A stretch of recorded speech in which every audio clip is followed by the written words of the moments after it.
Oi, eu sou a Gabi Xavier e eu sei, eu tô com uma voz rouca, esquisita porque tô com dor de garganta, mas tinha que vir aqui gravar pra falar de um assunto muito importante, especialmente pra você que ama animes, mangás ou a cultura japonesa no geral. Hoje eu vou falar dos ninjas. Ninja ou shinobi, essa figura tão misteriosa que tá incluída em várias obras do entretenimento, muitas vezes com poderes sobrenaturais. Eles desaparecem, eles se transformam, eles produzem magias, mas peraí, os ninjas existiram na história japonesa. Quem eles eram de verdade? O que é história e o que é mito? Vem comigo entender um pouquinho mais dessa figura que tá presente em vários animes que você ama. Inclusive, já vai me contando quais os seus animes que tem ninjas e é o seu favorito que você mais gosta. Curte aí, deixa o like se você gosta desse tipo de tema, comenta pra eu saber e inclusive deixe sugestões para os próximos se vocês quiserem. Se inscreve pra não perder nenhum dos próximos vídeos e vamos lá pra história. O surgimento dos ninjas é impreciso, não há uma data oficial ou uma ocasião específica para colocar que então os ninjas apareceram. Há algumas lendas, inclusive, que dizem que os primeiros ninjas, ou pessoas que deram origem ao que a gente conhece hoje como ninjas, foram monges, chamados de Yamabuchi, que viviam em montanhas e precisavam de uma maneira de se defenderem e por isso parte deles utilizaram uma técnica que veio da China, chamada de Sonshi, para treinar, aperfeiçoaram e usarem, portanto, em benefício próprio. Alguns estudos indicam, inclusive, que no período Asuka, que é de 592 a 710, existiam já escolas ninja, ou parecidas com escolas ninjas, que ensinavam as pessoas como se infiltrar em território inimigos e as artes do que hoje nós atribuímos ao ninjutsu. Mas antes de falarmos sobre ninjutsu e técnicas ninja, o que a gente conhece como o período em que eles apareceram, ou que oficialmente se tem registro de vários deles, é o período do século XII, que a gente chama de período Kamakura no Japão, e principalmente no período Sengoku, entre século XV e XVI, os ninjas tiveram um grande destaque e papel na história japonesa. Isso porque o período Sengoku, como eu falei recentemente em um vídeo falando de mitologias e yokais em Dororo, foi um período muito conflituoso. Os daimyos, os lordes de terra, brigavam muito entre si por poder, por domínio, e por isso houve extensas guerras, inclusive guerras civis dentro do Japão, e vários desses lordes daimyos contratavam ninjas para conseguir se infiltrar no território inimigo, produzir estratégias, conseguir informações, e aí a gente vai começar a ver algumas grandes diferenças do imaginário atual sobre os ninjas e o que eles realmente eram. Você acha que ninjas existiam apenas para entrar ali e matar o outro, assassinos profissionais? Não é bem isso. Duas regiões desse período Sengoku se destacaram bastante, duas regiões cobertas em volta por montanhas que ficavam perto de Kyoto, a então capital naquele momento. Essas regiões se chamavam de Iga e Koga, ou em algumas traduções Kouka. Essas duas regiões abrigavam clãs de ninjas.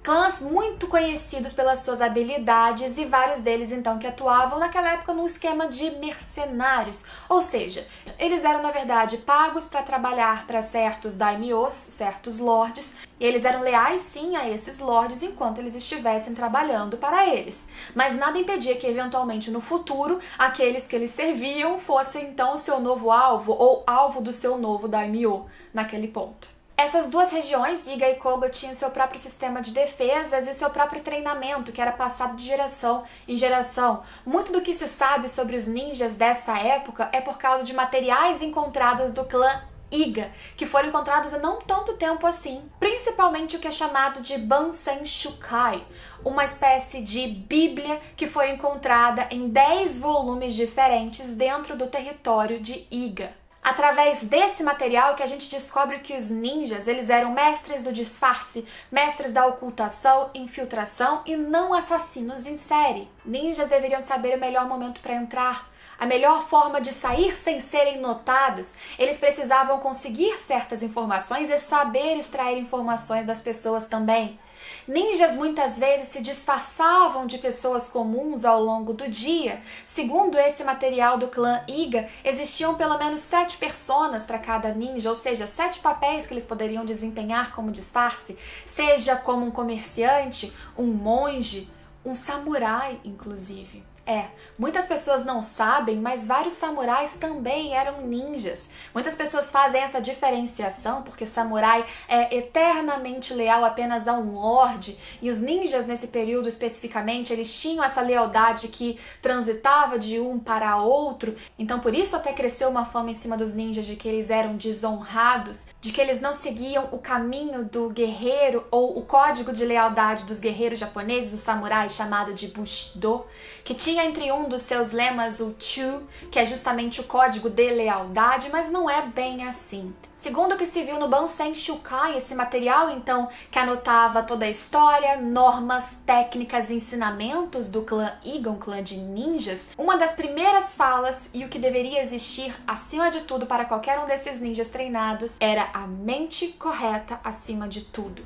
O que, segundo os historiadores, significa que eles prezavam sim a lealdade, pelo menos a momentânea lealdade, e eles não cometiam ou escolhiam qualquer ato, inclusive incorreto, se aquilo fosse considerado vil. Eles tinham seu próprio código de honra, embora fosse diferente do que a gente vê dos códigos de samurai. Embora, de novo, existiam sim samurais que se tornaram ninjas, ou que eram as duas coisas ao mesmo tempo. Inclusive um nome aí muito importante que a gente vai falar daqui a pouco. O clã Iga, em especial, era reconhecido pela sua grande capacidade de conseguir se infiltrar em castelos e tinham habilidades furtivas perfeitas para conseguir informações secretas e até mesmo sabotar suprimento dos inimigos, roubar armas, comida, ou seja, desestabilizar aqueles que eles queriam atingir.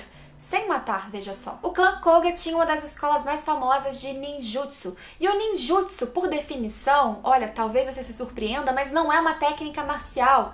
Na verdade, o ninjutsu é a técnica de ocultação. As pessoas treinadas em ninjutsu são especialistas em disfarces, em fugas. E aí sim, junto disso, como a gente vê no material do clã Iga, há outras técnicas complementares para que os ninjas cumprissem as suas funções.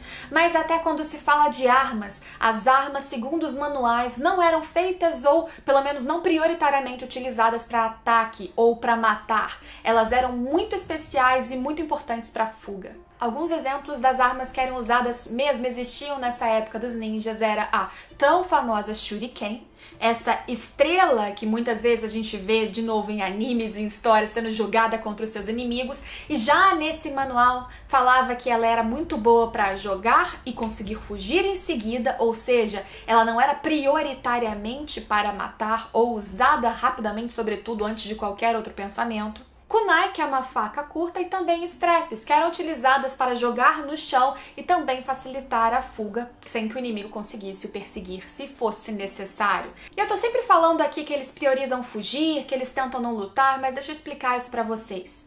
Como eu disse, é claro que vários daimyos, lords, contratavam sim ninjas para atacar um inimigo específico, e muitas vezes atacar o inimigo específico significava se infiltrar, entrar no castelo desse outro lorde, por exemplo, e assassiná-lo rapidamente e fugir sem que ninguém visse. Tanto é que alguns locais, como o castelo Nijo, que eu conheci no Japão inclusive, ele tinha o que chamava de piso de rouxinol, que era um piso de madeira colocado de forma específica para que qualquer um que pisasse ali produziria muito barulho.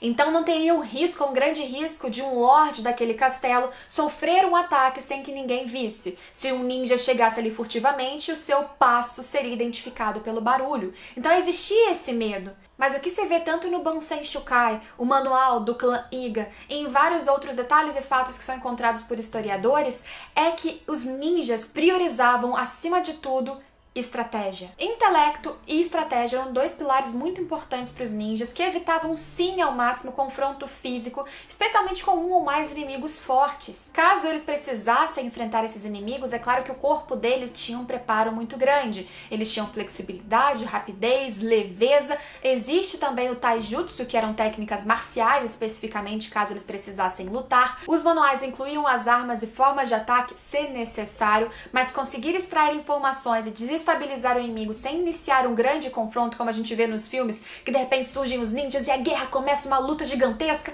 Isso prioritariamente era evitado. Conseguir entrar, sair, efetuar que seja um assassinato e ir embora era o mais importante. Ninjas também tinham no seu código e seu aprendizado passado de gerações conhecimento sobre como manusear pólvora. Disse que eles tinham grande conhecimento sobre como manusear fogo. Inclusive mandar sinais de fumaça e comunicação através de fumaça era uma das coisas mais importantes para conseguir passar informações silenciosamente. Eles também conheciam muitas ervas, tanto para uso medicinal quanto para envenenamento, que é uma morte silenciosa. Pense nos ninjas como uma utilização de inteligência de um país. Nessa época, principalmente até o período Sengoku, podendo serem utilizados aqui e ali por mais de um lorde de acordo com o pagamento e a fidelidade daquele momento, mas eram como espiões. Sim, ninjas em seu papel eles precisavam utilizar principalmente roupas pretas ou marrom escuras, isso porque eles precisavam passar na calada da noite, sempre escondidos, ocultos,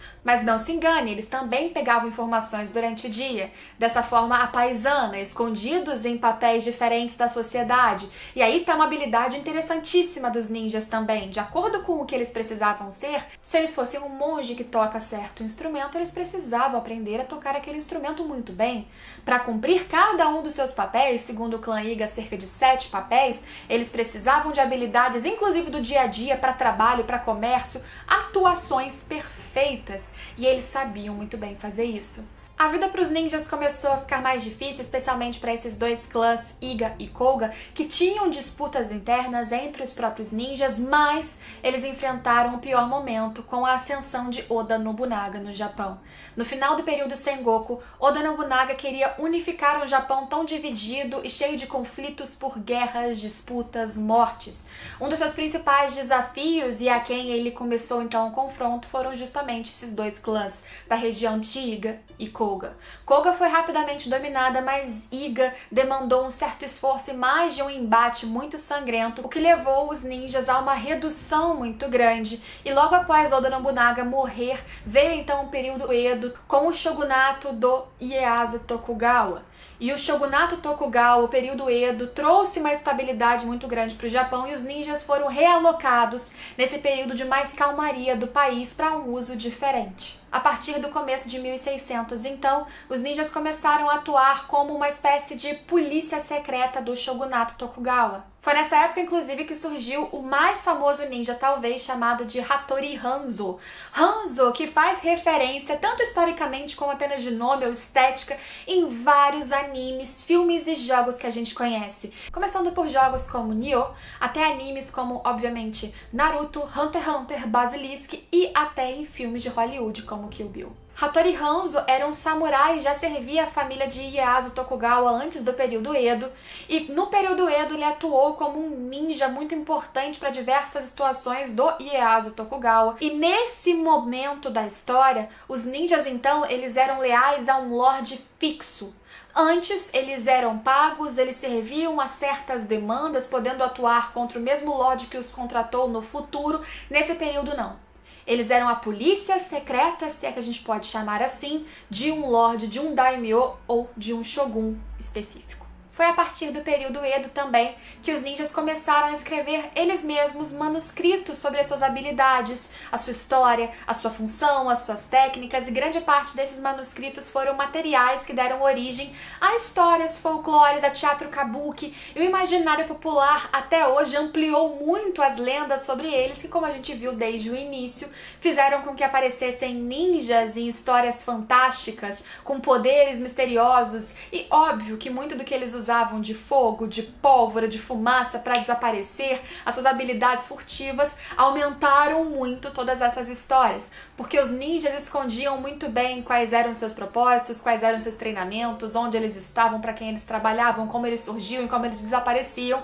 Tudo isso só serviu depois para fortalecer essas histórias maravilhosas que a gente tem com ninjas até hoje. Esses foram os ninjas da realidade, os que existiram no Japão, conforme eles eram, conforme que a gente sabe até hoje. hoje, bem menos fantásticos em relação à magia do que várias histórias, animes, mangás e filmes que a gente vê, mas muito incríveis de qualquer maneira em toda a sua cultura, formação, surgimento, forma de atuar, porque com certeza você conseguir exercer diversos papéis, conseguir extrair informações, entrar furtivamente, desaparecer e seguir tantos protocolos é dificílimo e é admirável a gente descobrir tudo isso. Espero que você tenha saído desse vídeo com mais informações para sua vida, para conseguir assistir animes e pegar mais referências. Dentro das histórias do ninjas, há guerras como, por exemplo, a que envolve o clã Iga e outros mistérios mais específicos que talvez eu tenha vontade de trazer em vídeo, mas vocês precisam pedir. Que tipo de conteúdo vocês querem daqui pra frente? Quais os animes de ninjas que vocês mais gostam? Quais referências vocês pegaram? Se inscreve no canal para não perder nenhum dos próximos vídeos e eu espero ver vocês todos daqui pra frente. Tchau, tchau!